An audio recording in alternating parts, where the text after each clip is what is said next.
राजा वीरेन्द्रप्रति म आफ्नो तर्फबाट र पार्टीको तर्फबाट समेत हार्दिक श्रद्धासुमन व्यक्त गर्न चाहन्छु। जब सिक्किममा राज संस्थाको अन्त्य भयो, जनताका प्रतिनिधि भन्नेहरूले त देशै भारतमा बिलाइ गराए। ओहो, राजा भएन भने त देशै सकिने रहेछ। भारतबाट तात्कालीन संस्थापनले के शर्तहरू लिएर आएको थियो, 6 बुँदे शर्त मार्फत भन्ने कुरा मैले यहाँ भनिराख्नु पर्दैन। राजाले ती शर्तहरू मानेको भए हाम्रो विद्वान वक्ताहरूले भन्नुभयो जस्तै सायद नेपालमा अहिलेसम्म राज संस्था पनि रहिरहेको थियो होला। तिमीसँग झुक्नुभन्दा मेरो जनतासँग झुक्छु भनेर जब राजा वीरेन्द्र दलमाथिको प्रतिबन्ध हटाउन मात्र होइन, बहुदलीय व्यवस्था देशलाई प्रदान गरेर आफू संवैधानिक राजा बनेर बस्न मन्जुर गरे, त्यसपछि झन् मलाई कस्तो लाग्यो भने हो कि हामी कोही भन्दा, कुनै राजनीतिक दलको नेता भन्दा, कुनै अरू छुट्टै नागरिक भन्दा हामी सबैभन्दा राजा देशभक्त हुन्छन्।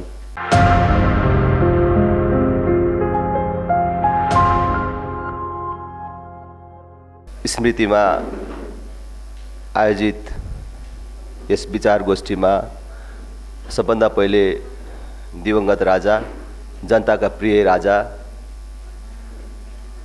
राजा वीरेन्द्रप्रति म आफ्नो तर्फबाट र पार्टीको तर्फबाट समेत हार्दिक श्रद्धासुमन व्यक्त गर्न चाहन्छु।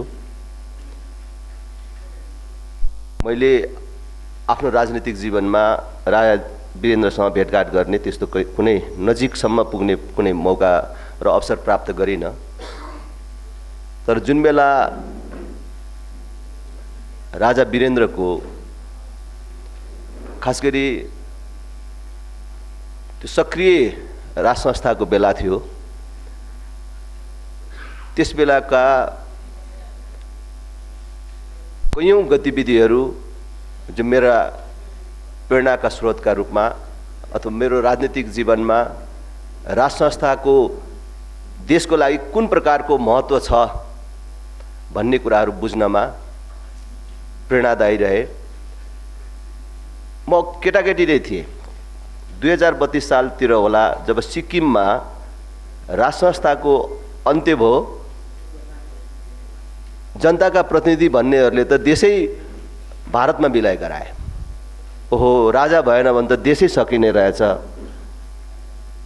भन्ने मेरो बाल मस्तिष्कमा जब पर्यो कि राजाको अभावमा, राज संस्थाको अभावमा हाम्रो पनि देश कुनै पनि बेला त्यस्तो खतरामा पर्न सक्छ भन्ने मलाई लाग्यो। आज पनि मैले जहाँ जाँदाखेरि पनि राज संस्थाको महत्त्वको बारेमा कुरा गर्दाखेरि आम जनतालाई भन्ने गरेको छु कि 2032 सालसम्म हाम्रै छिमेकमा सिक्किम भन्ने देश थियो। त्यस बेला भन्दा अझ अहिले मैले बेसी बुझ्छु, किन त्यस बेला त थोरै थोरै बुझेँ। ए, राजा हट्यो, सिक्किम पनि सकियो, एउटा देश पनि समाप्त भयो भन्ने मात्रै थियो।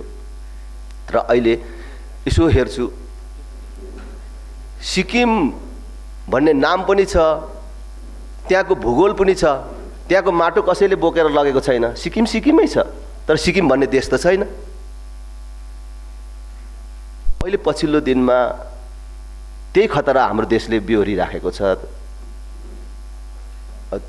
त्यसको लागि नेपालको सन्दर्भमा राज संस्थाको आवश्यकता छ भनेर मैले भन्ने गर्छु। राजा वीरेन्द्रको कुरा गर्दाखेरि 2045-46 साल ताका जुन नाकाबन्दी थियो, त्यसबेला अलि बुझ्ने भइसकेको थिएँ। म विद्यार्थी राजनीतिमा थिएँ। त्यसबेला भारतबाट तात्कालीन संस्थापनले के शर्तहरू लिएर आएको थियो, 6 बुँदे शर्त मार्फत भन्ने कुरा मैले यहाँ भनिराख्नु पर्दैन। त्यसबेला राजाले ती शर्तहरू मानेको भए हाम्रो विद्वान वक्ताहरूले भन्नुभयो जस्तै सायद नेपालमा अहिलेसम्म राज संस्था पनि रहिरहेको थियो होला, त्यो नाम मात्रको हुन्थ्यो होला र राजा वीरेन्द्रले मारिनुपर्ने परिस्थिति पनि आउँदैन थियो होला। तर देशहित विरुद्धका तिम्रा सम्झौताहरू, तिम्रा शर्तहरू भनौँ, तिम्रा शर्तहरू मानेर सम्झौता गर्नुभन्दा म जनतासँग अथवा देशका राजनैतिक दलहरूसँग सम्झौता गर्छु, तिमीसँग झुक्नुभन्दा मेरो जनतासँग झुक्छु भनेर जब राजा वीरेन्द्र दलमाथिको प्रतिबन्ध हटाउन मात्र होइन, बहुदलीय व्यवस्था देशलाई प्रदान गरेर आफू संवैधानिक राजा बनेर बस्न मन्जुर गरे, त्यसपछि झन् मलाई कस्तो लाग्यो भने हो कि हामी कोही भन्दा, कुनै राजनीतिक दलको नेता भन्दा, कुनै अरू छुट्टै नागरिक भन्दा हामी सबैभन्दा राजा देशभक्त हुन्छन् भन्ने कुरा चाहिँ प्रमाणित भयो भन्ने लाग्छ। र त्यसबेला पछि देशमा दलीय व्यवस्था आयो, हामी पनि उमेर अनुसार विभिन्न राजनीतिक दलहरूमा आबद्ध भयौँ। राजाको भूमिकामा फरक पर्यो।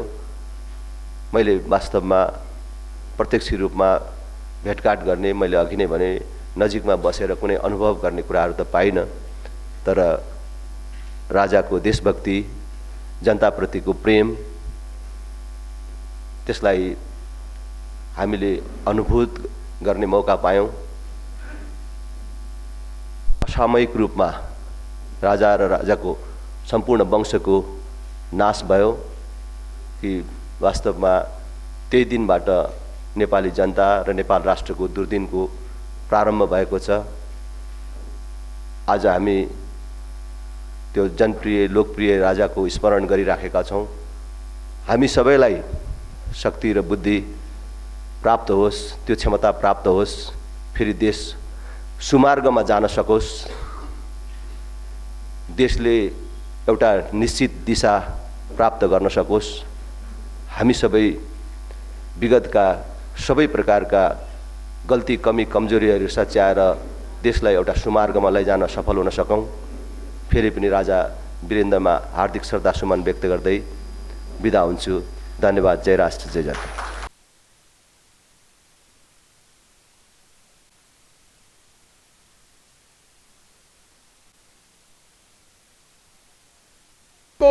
सिंहदरबारले हामीलाई काम गर भन्यो, त्यो कुरा त भर्खरै एउटा किताब मैले निकालेको छु, त्यसमा पनि सिंहदरबारको त्यो बेलाको के रूप थियो भन्ने कुरा स्पष्ट मैले राखिदिएको छु।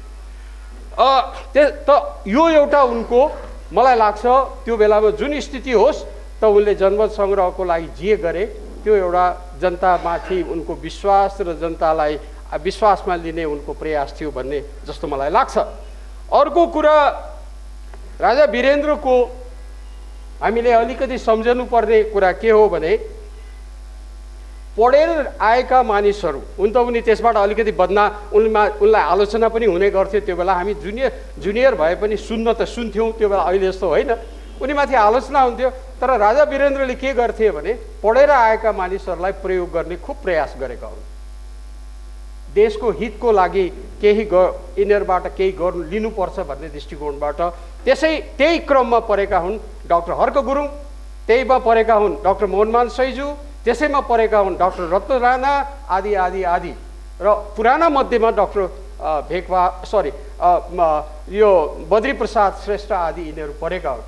तर यी मध्येमा पनि डाक्टर हर्क गुरुङको साथ लिएर र हर्क गुरुङले उठाएका कुरालाई उनले अघि बढाएर मुलुकलाई 4 विकास क्षेत्रमा र पछि 5औं विकास क्षेत्रमा, त्यो सुदूरपश्चिम अत्यन्त गरिब भएको नाताले त्यसलाई पछि 5औं विकास क्षेत्रको रूपमा 37-38 सालमा 5औं गरिएको हो। र यो विकास क्षेत्रको अवधारणा र नर्थ, उत्तर र साउथको जोड्ने जुन अवधारणा ल्यायो, त्यो ल्याएको त राजा महेन्द्रकै टाइममा हो, 2018 सालमै हो। तर उनले त्यो क्षेत्रीय विकासको दृष्टिकोणबाट डाक्टर हर्क गुरुङको जुन अवधारणा थियो त्यसलाई चाहिँ व्यावहारिक रूपमा प्रयोग व्यावहारिक रूपमा उतार्ने काममा गरे। त्यसको लागि र आज हामी जे भनिरहेका छौँ, आजको कुरा त के कुरा गर्ने, हामी त अब पुनरुत्थानवादीमा पर्छौँ कि केमा पर्छौँ, मुलुकको इतिहासै नभएको जस्तो, मुलुकको संरचनालाई नै व्यवस्था गरे जस्तो किसिमको अहिले देखिएको छ। तर मुलुकको बनावट, हाम्रो मुलुकको बनावटको दृष्टिकोणले उत्तर र दक्षिणलाई जोड्ने दृष्टिकोणबाट जुन किसिमको यो अवधारणा ल्याइएको थियो, त्यसमा कर्णाली अञ्चल बाहेक अरू जुन किसिम 5वटा क्षेत्रको जुन अवधारणा थियो, त्यो डाक्टर हर्क गुरुङकोलाई र नयाँ पुस्तालाई साथ दिएर प्रोत्साहित गरेर राजा वीरेन्द्रले ल्याएको हो। त्यसको लागि पनि हामीले उनलाई सम्झनुपर्छ जस्तो लाग्छ। अर्को, प्रशासनको क्षेत्रमा उनले नयाँ पुस्तालाई बढाउनको लागि भनेर पढे लेखेका मानिसहरूको बढुवाको लागि उनले, यो बाहिर थाहा हुँदैन यो कुरा, सिंहदरबारमै काम गर्नेहरूलाई थाहा हुन्छ यो कुरा, र धेरै व्यक्तिहरू, धेरै नयाँ पुस्ताका मानिसहरू छिटो छिटो माथि जानको कारण त्यो बेलाको बढुवा पद्धतिमा पढे लेखेका मानिसलाई अघि ल्याउनु पर्छ भन्ने दृष्टिकोणबाट उनले तत्कालीन अवस्थाको जुन निजामती सेवालाई परिवर्तन गरे।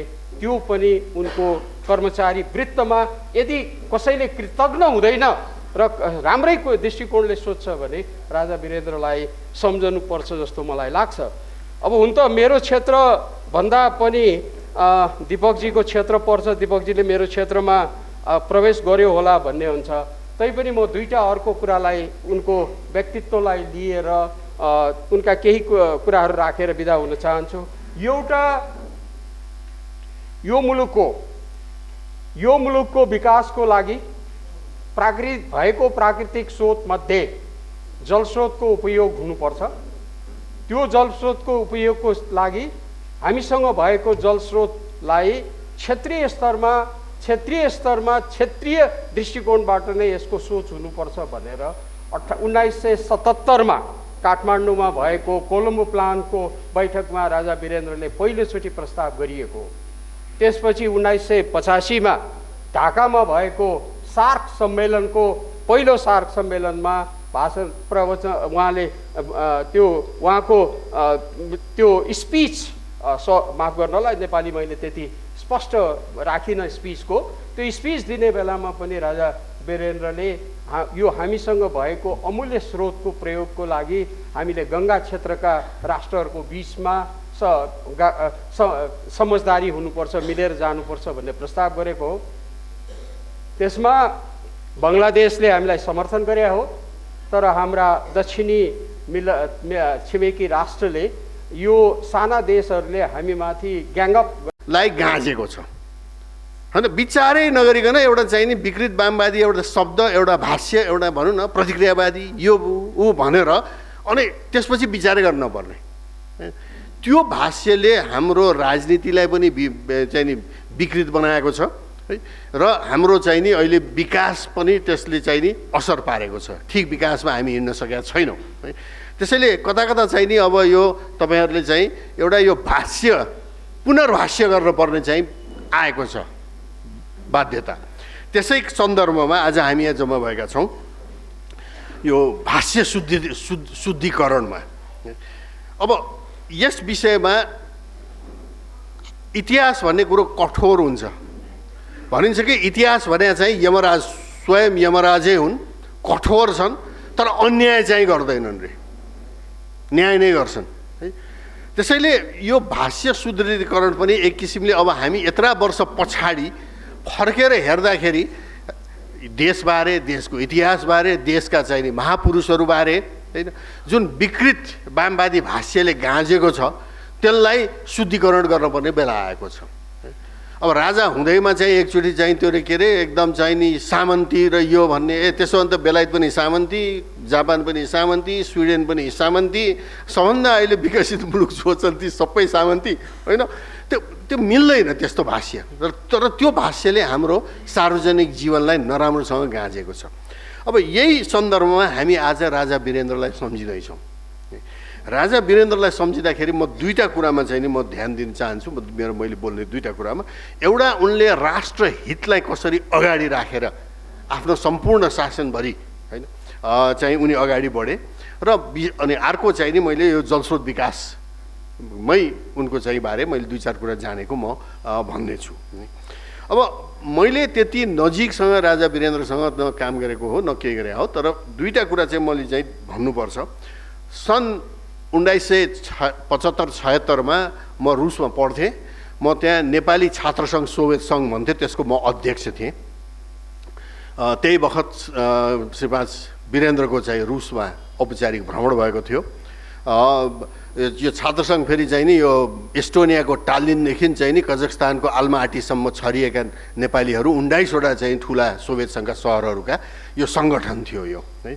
त्यसको म अध्यक्ष थिएँ र अध्यक्षको नाताले महाराजसँग हामीले त्यहाँ भएका विद्यार्थीहरूको गुनासाहरू, त्यहाँ अब परदेश बसिया छ, टाढा, अहिले जस्तो त्यति सजिलो हवाईजहाजमा आउन जान सकिँदैन थियो। एकचोटि गएपछि 7 वर्ष त्यहाँ बस्या भइन्थ्यो हामीहरू है। बिरलै चाहिँ नि बिचमा एकचोटिसम्म कोही आउन सक्थे, तर असाध्यै गाह्रो थियो। त्यस्तो अवस्थामा चाहिँ हाम्रा भएका गुनासाहरू, हाम्रा समस्याहरू राजदूतावासले हामीलाई कसरी केमा चाहिँ सहयोग गर्न सक्छ इत्यादि कुरा मैले साधारण सभा नै बोलाएर र राजा समक्ष के राख्ने भनेर मैले पासै गराएर अनि त्यो मैले महाराजा सरकार अगाडि पेश गर्नु परेको म झलझली अहिले पनि सम्झन्छु। र त्यसमा राजदूतावासबाट कता कता हुन्छ नि, अब अघि द्वारिकाजीले भने जस्तै सिंहदरबारको अर्कै भूमिका हुन्छ भने जस्तै त्यहाँ कता कता अलिकति अलि छिड्के हान्ने चाहिँ नि या उ गर्ने या ब्रेक हान्ने चाहिँ नि प्रयास थियो।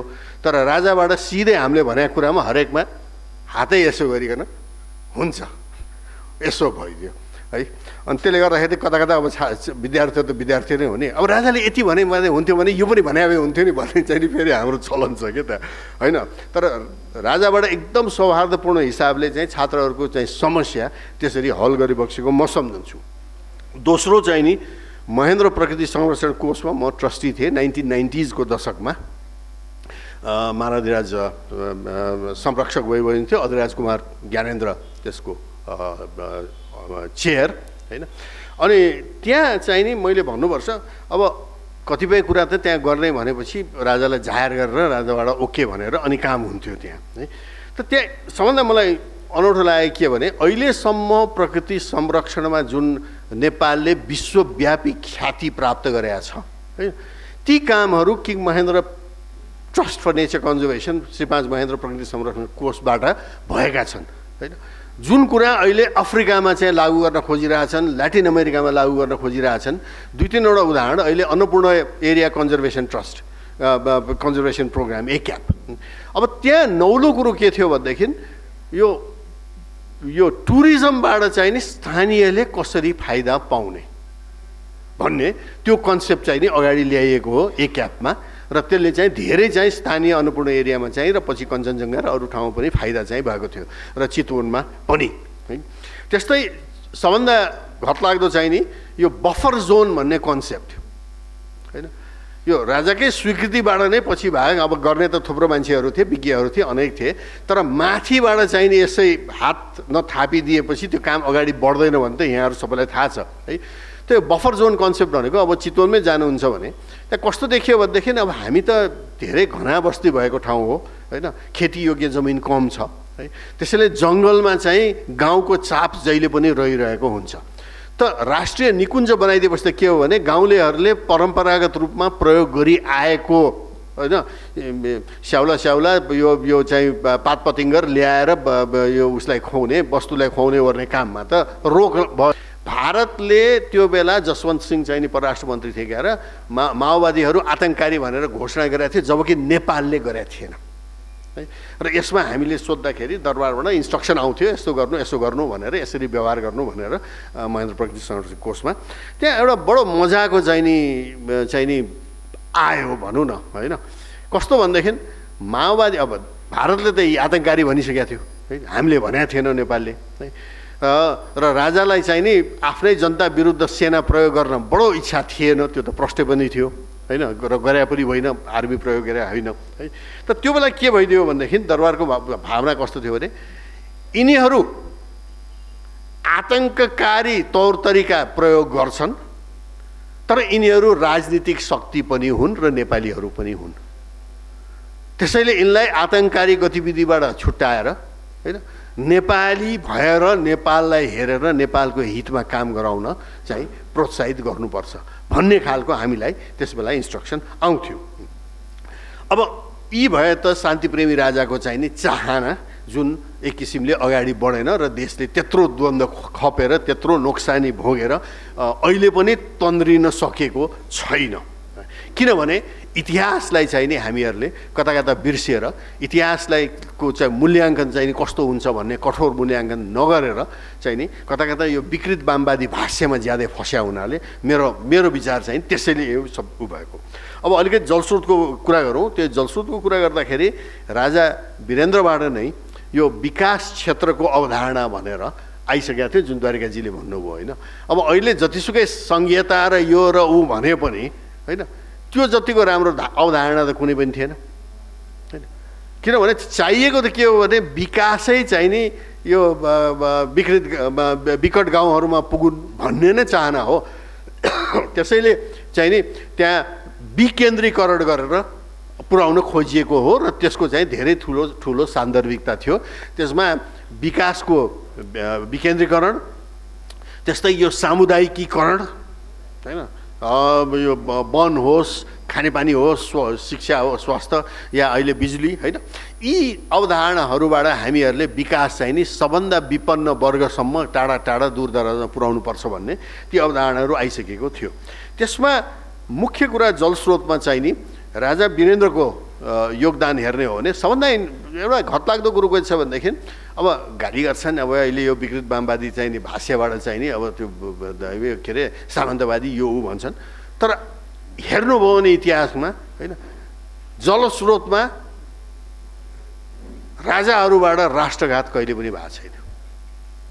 चाहे कोशी गण्डक जे जति कमजोरीहरू भएको छन् त्यो बरु जनताको शासन हुँदाखेरि नै चाहिँ अलि चाहिनेभन्दा बढी लम्पसारवादीहरूबाट भएको छ, तर राजाहरूबाट भएको छैन। र कोशी गण्डकको पनि चाहिँ कमजोरीहरू राजा महेन्द्रले चाहिँ नि 66तिर सुधारिएको त्यसमा सुधार भएको छ है।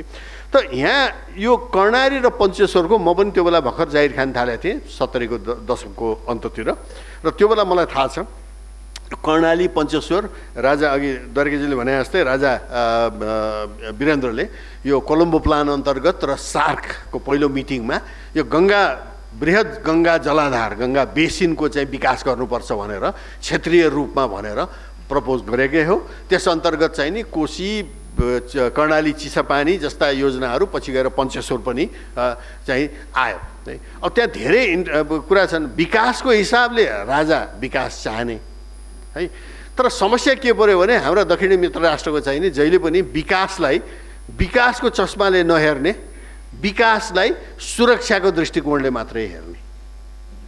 र कतिसम्म भने यो कर्णाली प्रोजेक्ट यत्रो ठुलो बनायो भने अब हाम्रो चाहिँ त्यो त्यत्रो एकै ठाउँमा चाहिँ हामी निर्भर हुन्छौँ, त्यसैले भारतको सेना नै बस्नुपर्छ भन्ने जस्ता समेत उताबाट चाहिँ नि अब प्रपोजल भनौँ जे भनौँ त्यस्ता आउन थाले।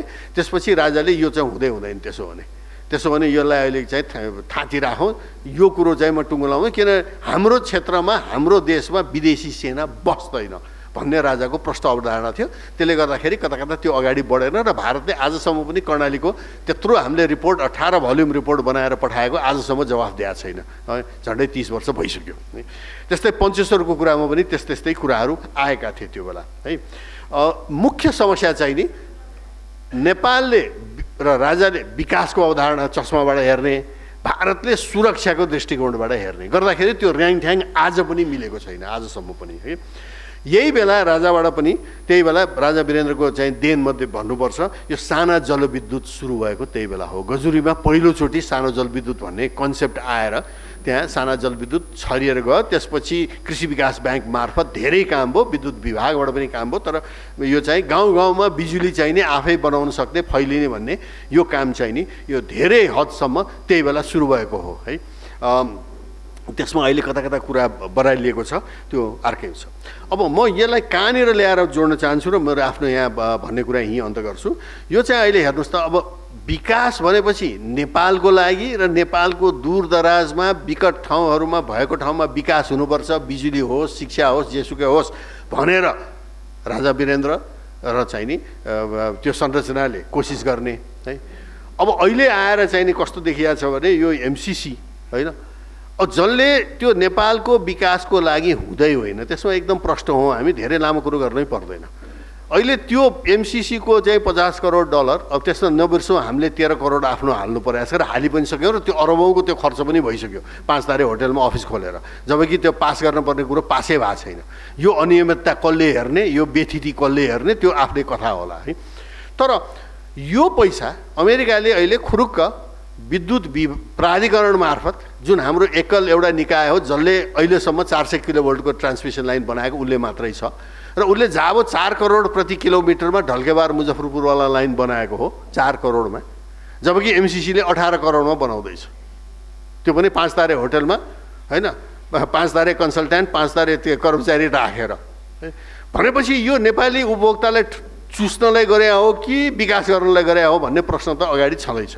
त्यसैले मैले भन्ने गरेको छु, यो विद्युत प्राधिकरण मार्फत यो काम युएसएआइडी मार्फत गरे भए सायद हामी जस्ता मान्छेले धेरै बोल्ने ठाउँ थिएन, किन युएसएआइडी मार्फत होइन 60 को दशकमा चीनले बनाएको सुनकोशी, भारतले बनाएको त्रिशुली र रुसले बनाइदिएको पनौतीको बिजुली काठमाडौँमा खपत हुन अमेरिकाले ट्रान्समिसन लाइन बनाएको छ। रिङमेन अहिले पनि देख्न सक्नुहुन्छ, लैनचौरको सबस्टेसन, त्यहाँ तल चाहिँ नि हाम्रो लगनखेलको पाटनको सबस्टेसन, यी सबै अमेरिकाले बनाइदियो हो युएसएआइडी मार्फत होइन।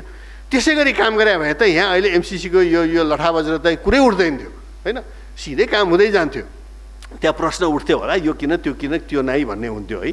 तर जब अमेरिकाले एउटा नयाँ संरचना एमसिसी भन्ने बनायो, जुन इन्डो पेसिफिक स्ट्राटेजीको चाहिँ डकुमेन्ट अमेरिकन रक्षा मन्त्रालयको पढ्नुभयो भने प्रष्ट शब्दमा लेखा छ एमसिसी भनेको हाम्रो सफ्ट आर्म हो होइन, इन्डो पेसिफिक स्ट्राटेजीको। र इन्डो पेसिफिक स्ट्राटेजी भने के भन्दाखेरि रुस, चीन र इरानको विरुद्धको एउटा स्ट्राटेजी हो, प्रष्टै लेखा छ। अब हाम्रो उत्तरी छिमेकीसितको विरुद्धमा चाहिँ यसरी हामीले चाहिँ कुनै कुरामा चाहिँ यसरी भाग लिनुहुन्छ त भने प्रश्न आयो। अब यसमा अहिले फर्केर हेर्दाखेरि राजा वीरेन्द्रले जब चाहिँ नि यो भारतीय सेनानी ल्याएर यहाँ चाहिँ एउटा विकासका योजना चलाउनुपर्छ भनेपछि त्यस्तो काम चाहिँ हुँदैन भनेर रोकेको होइन। अहिले चाहिँ नि एउटा छिमेकीको विरुद्धमा चाहिँ गठन भएको संरचनालाई नेपालमा भित्राउनुपर्छ भनेर मरिहत्ते गर्छन् भने यसलाई के भन्ने। त्यसैले आज राजा वीरेन्द्रलाई हामीले झन् धेरै सम्झिनु परेको कारण यो पनि हो। यति भन्दै म यहाँहरूलाई बोलाउनु भयो आफ्नो भनाइ के हो यहाँलाई यो लु अलि एलाबोरेट गर्नुहोस् भने भन्न खोजे के भने नेपाली कङ्ग्रेस नराम्ररी आइरहेको थियो 64मा, 48 र 56मा काङ्ग्रेसमय थियो नेपाल। अहिले काङ्ग्रेस कोही छ, त्यसका काङ्ग्रेस जितिन्छ हारेपछि, कम्युनिस्ट जितिन्छ जितेपछि, ढाँट कुरा गरे हुन्छ, जितेपछि बहुमत आयो, सरकार बनायो, त्यो कुनै कुरा पुग्दैन। त्यस कारण चाहिँ कम्युनिस्ट जितिन्छ हारेपछि, राप्रपा जितिन्छ मरेपछि भने चाहिँ नयाँ पुस्ता आउँदै आउँदैन। पुरानो पुस्ता बितेपछि को जान्छ, त्यो पार्टी कसरी रहन्छ भनेर भन्नुभएको थियो उसले, पदम पोखरेलले बरालले मलाई। तर राजेन्द्र लिङ्गदेन जितेपछि त्यो अलिकति गलत साबित भएको छ। अहिलेको मुलुकको व्यतिथिले गर्दा नयाँ युवा पुस्ता पनि राप्रपामा स्थापित हुँदो रहेछ। राजेन्द्र लिङ्गदेनको सिको गरेर हामीले पनि सकभर बल गऱ्यौँ। नेपाली कङ्ग्रेसको पनि अधिवेशन अहिले भयो, तर चाहिँ केही हदमा मात्रै हामी सफल भयौँ। भन्न मैले के खोजेँ भने जुन 62-63 का आन्दोलनकारी नेताहरू 72 को एउटा अराष्ट्रिय संविधान जो विदेशबाट आए ती तैलेको गणतान्त्रिक संविधान लागू गर्ने नेताहरूलाई नयाँ पुस्ताले रिप्लेस नगरिकन यो मुलुक बन्दैन। सबै दलमा नेपाली कङ्ग्रेसको पनि त्यही वर्ग छ जो संविधान ल्याउँदाको मतियार हो, एमालेको त्यही छ, माओवादीको त्यही छ, राप्रपाको बल्ल बल्ल जमर्को गर्दैछन्। राप्रपाको पनि त्यो पुरानो पुस्ता त मतियारै हो नि। त्यसैले म यसै मञ्चमा राजेन्द्र लिङ्गदेनजीलाई बधाई दिन्छु। अब आजको विषय प्रवेश गरौँ। 2028 साल माघ 17 गते राजा महेन्द्रको निधनपछि राजा वीरेन्द्र राजा हुँदाखेरि म सेन्ट्रल जेलमा थिएँ। राजा वीरेन्द्र राजा हुँदाखेरि म जेलमै थिएँ र जेलमै हामी त पञ्चायत व्यवस्थाको खिलाफ स्नातक चुनावमा रामराजा प्रसाद सिंहलाई जिताए बापत जेलमा गएको। अनि राजा वीरेन्द्रको सुरुको म र मेरी श्रीमती भन्ने चाहिँ नि स्टेटमेन्ट आएको थियो। अनि बेलायतमा पढ्या, लिबरल मुलुकमा डेमोक्रेटिक यो प्रजातन्त्रको जननी भन्छन्। लौ अब हाम्रो झ्यालखानमा धेरै बस्नु पर्दैन, राजाको सुरुवात त राम्रै छ जस्तो लागेको थियो जेलमा हामीलाई। त्यसबाट मैले यो वीरेन्द्रसितको सुरुवाती चिन्जान छैन, जेलमै हुँदाखेरि राजा भए हुनाले। अब यहाँ छ बहुआयामिक व्यक्तित्वका कुरा। अब कहाँबाट थाल्ने, कहाँबाट चाहिँ टुङ्ग्याउने, कहाँ टुङ्ग्याउने जो अप्ठ्यारो छ। धेरै ठुला मानिसका बारेमा धेरै कुराहरू हुन्छन्, म त्यतातिर धेरै लामो जान्न। एउटा राजनीतिक प्राणीका हिसाबले यो पञ्चायती व्यवस्था समसामयिक सुधारसहितको पञ्चायत व्यवस्था कि बहुदलीय शासन व्यवस्था भनेर जनताको अभिमत के छ भनेर स्वर्गीय राजाबाट 36 सालमा जन्मसङ्ग्रहको घोषणा गरिरहेको छु। एउटा जनता के चाहन्छन् त्यसअनुसारको चाहिँ व्यवस्था चलाउने भन्ने हिसाबले त्यो प्रजातान्त्रिक एउटा प्रचण्डको भाषामा त छलाङ भने हुन्छ, एउटा खुड्किलो थियो। त्यति जनताको जनमतको जनभावना अनुसार राज संस्था चल्छ भन्ने त्यो राम्रो सङ्केत थियो। खैर 45 र 55% हिसाबले 20 र 24 लाखको हिसाबले जनमत सङ्ग्रहमा पञ्चायत निर्दलीय पञ्चायत जितेको त होइन, समसामयिक सुधारसहितको पञ्चायत हो। पछि चाहिँ नि पञ्चायतै जित्यो, निर्दलै जित्यो भने जस्तो भयो। अनि राजा वीरेन्द्र सरकारसित मेरो 45 साल जेठ 17 गते मैले दर्शन भेट पाएँ पहिलोचोटि। र त्यसमा अलिकति म नेपाली कङ्ग्रेसमा पनि भएको हुनाले, अलिकति बिपी कोइरालाको सान्निध्यमा म बस्या हुनाले धेरैजसो सरकारको जिज्ञासा राष्ट्रिय एकता र मेलमिलापको नीतिमै थियो, केन्द्रित थियो। अनि त्यसै क्रममा मैले सरकारलाई जाहेर गरेको थिएँ, सरकार 24 लाखको मात्रै राजा हुने हो भने 20 लाखको राजा खोइ।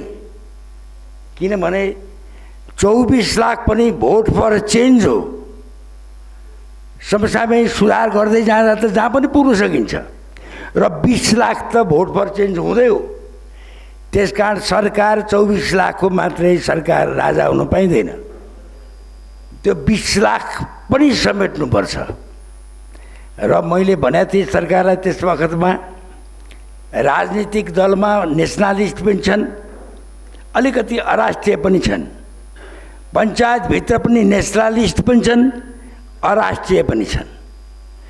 त्यस बेलाको पञ्चायतको वर्चस्व भनेको इन्डो सोभियत एक्सिसको कब्जामा थियो पञ्चायत।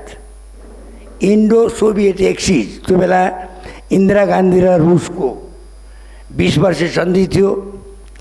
त्यसकारण चाहिँ नि राजालाई पनि मुस्किल छ, त्यो एक्सिसले चरपटाउनु दिँदैन, मुलुक खतरामा छ। राजा एक्लैले मुलुक बचाउन सक्ने स्थिति छैन। त्यसो भएको हुनाले 7 वटा फाँसीका मुद्दाको बावजुद पनि बिपी कोइराला 33 साल पुस 16 गते नेपाल आउनुभएको थियो र थुनामा पर्नुभयो। फाँसीका मुद्दाहरू थिए। बिपीको स्वास्थ्य बिग्रियो। डाक्टर मेहराज पाण्डेको अनुसार सिकिस्त is to the point of death भन्ने रिपोर्ट भएपछि यो चाहिँ जेलबाट महाराजका वीरेन्द्र सरकारका 34 सालमा बिपी कोइरालाको भेट गराइयो। अब तपाईँ पहिला उपचार गर्नुहोस् कहाँ जाने भनेर महाराज रियाजबाट बिपीलाई सोधनी पो। सरकार मसित पैसा छैन, हिन्दुस्तान टाटा इन्स्टिच्युट जाने हो। होइन, राम्रो भन्दा राम्रो हस्पिटलमा उपचार तपाईँको हुन्छ। मुलुकमै बिरामी छ सरकार, मेरो बिरामीको के अर्थ बिपीले भन्नुभयो। होइन, अरू राजनीतिक कुरा पछि गरौँला, पहिला तपाईँ बच्नुपर्छ भनेर रातारात पासपोर्ट बन्यो, भिसा बन्यो, डलर सटै भयो र राजाकै पहलमा 5 लाख रुपियाँ दिएर बिपीलाई उपचार गर्न अमेरिका पठाइयो। जुन मानिसलाई त्यस बेलाको कानुन अनुसार फाँसी हुन सक्थ्यो, तर बिपी कोइराला एउटा राष्ट्रिय सम्पत्ति हो जो राजासितकै राष्ट्रिय मेलमिलापको नीति लिएर आएको हुनाले राजालाई अलिकति सहज पनि हो। बिपी कोइरालालाई बचाउने श्रेय त्यस बखतमा राजा वीरेन्द्रलाई जान्छ। त्यति मात्रै होइन, राज संस्था एउटा सबै जनताको अभिभावकत्व दिन सक्छ। राजा वीरेन्द्रको टाइममा प्राइम मिनिस्टर गिरिजाबाबु हुँदाखेरि पनि माओवादीको दमन गर्ने खोज्दाखेरि अलिकति निर्मम तरिकाले दमन गर्नुहुन्न, ती पनि नेपाली हुन् भनेर वीरेन्द्रको टाइममा। पछि ज्ञानेन्द्र सरकारको टाइममा पनि होलीमा बमबार्ड गर्न खोज्दाखेरि पनि राजा ज्ञानेन्द्र मानेन। अहिले बाबुराम भट्टराईहरू प्रचण्डहरू राजा वीरेन्द्र र ज्ञानेन्द्रको ले दिएको बोनस जीवन बाँचिराखेका छन्, तैपनि राजा सामन्त भन्छन्। त्यस कारण मैले यो प्रसङ्ग किन उठाएँ भनेदेखि राजाको सबै सत्ता आफूले लिने भन्ने कुरा चाहिँ नि गलत थियो, त्यसको म पनि विरोधी हो। तर राजा त बिपीलाई बचाउने पनि राजा वीरेन्द्र, माओवादीलाई बचाउने राजा वीरेन्द्र बा ज्ञानेन्द्र। त्यसकारण अहिले राज संस्थाको अपरिहार्यता किन भयो भन्दाखेरि हामीले गणतन्त्र हेऱ्यौँ, दलीय रुझानबाट राष्ट्रपति भएका हुन्छन्, त्यो सबै जनताको अभिभावक हुन सक्दो रहन्छ जो राजा हुन सक्दो रहेछ। अर्को कुरा, मैले 45 साल जेठ 17 गते जो भेटे सरकार अब बिपी हुनुहुन्न। Politics of realignment has started. Nationalist panchayat इतरका भितरका एक ठाउँमा आउने बेला हो। मुलुक सङ्कटमा छ र त्यो 20 लाख बहुदल पक्षको भोटलाई पनि समेट्नुपर्छ सरकारले। होइन भने अहिलेका नेताहरू कम्युनिस्ट पनि मिल्छन्, बाहिरिया परचक्री पनि उफार्छन्। सरकार ढिलो गर्नु हुँदैन भनेर मैले भनेको थिएँ 45 साल जेठ 17 गते। नभन्दै मरिचमानजीको टाइममा जेलबाट कम्युनिस्टहरू छुटे, झापाका यही ओलीजीहरू, मरिचमानजी प्राइम मिनिस्टर हुन्थ्यो। 46 को जनआन्दोलन भयो। भारतीय नेताहरू पनि आएर ट्याक्सीबारीमा भाषण गर्नुभयो। काङ्ग्रेसका नेता कम्युनिस्टका नेताहरूले जोइन्ट आन्दोलन थियो त्यो।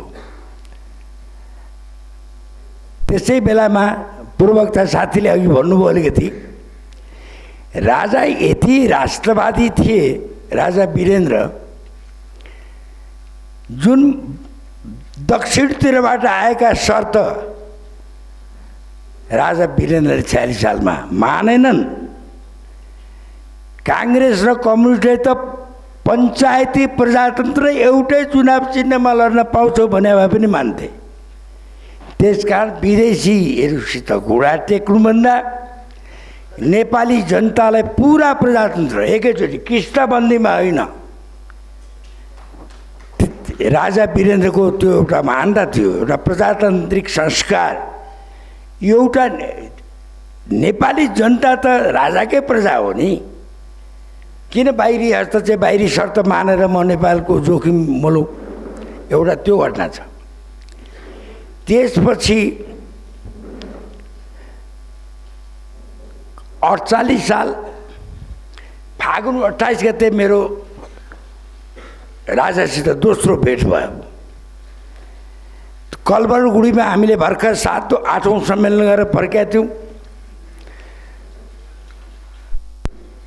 सरकारबाट मलाई सोधनी भयो, एउटा आफ्नै पार्टीको सरकार छ, गिरिजाप्रसाद कोइराला प्रधानमन्त्री, गणेशमानजीको त्यहाँ चाहिँ एउटा चाहिँ अलिकति असन्तोष, धेरै ठुलो असन्तोष प्रकट भयो त्यो अधिवेशनमा।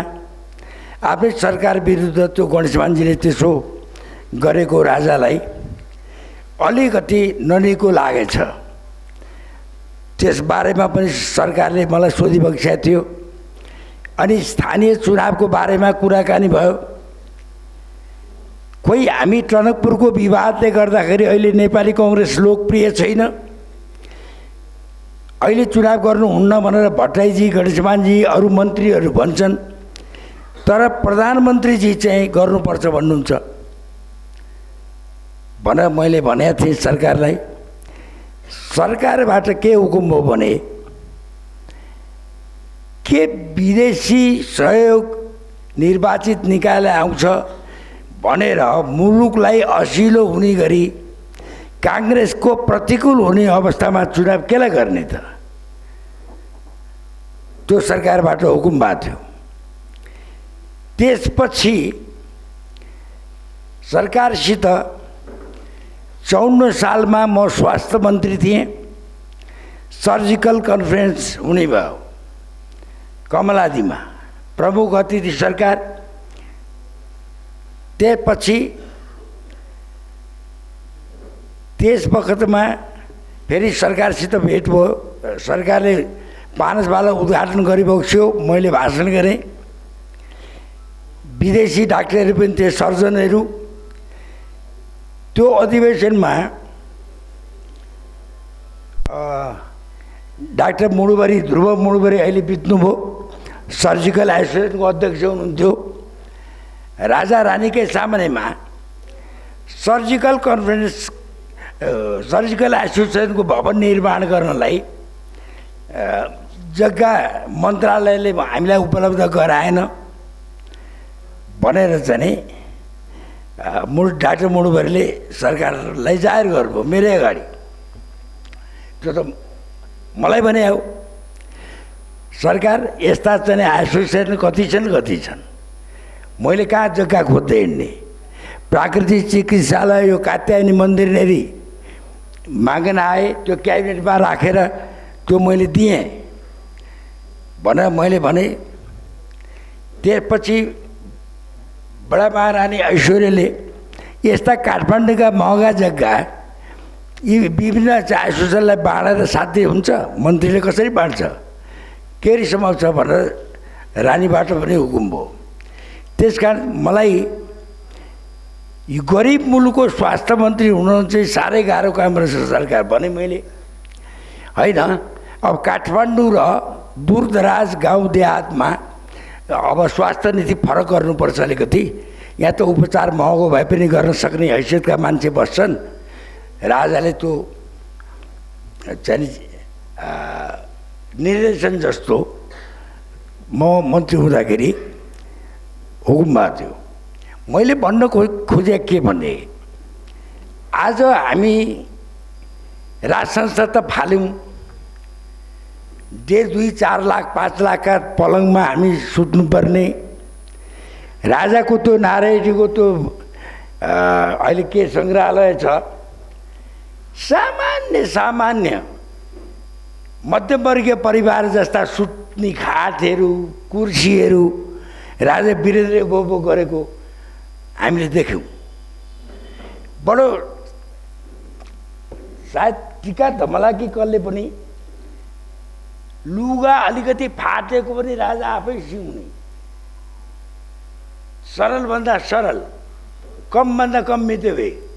एउटा कुञ्चनी एडिसी कि कसले ठुलो गाडी किनेछ, तिम्रो गाडी ठुलो भएन र? त्यसो भएको हुनाले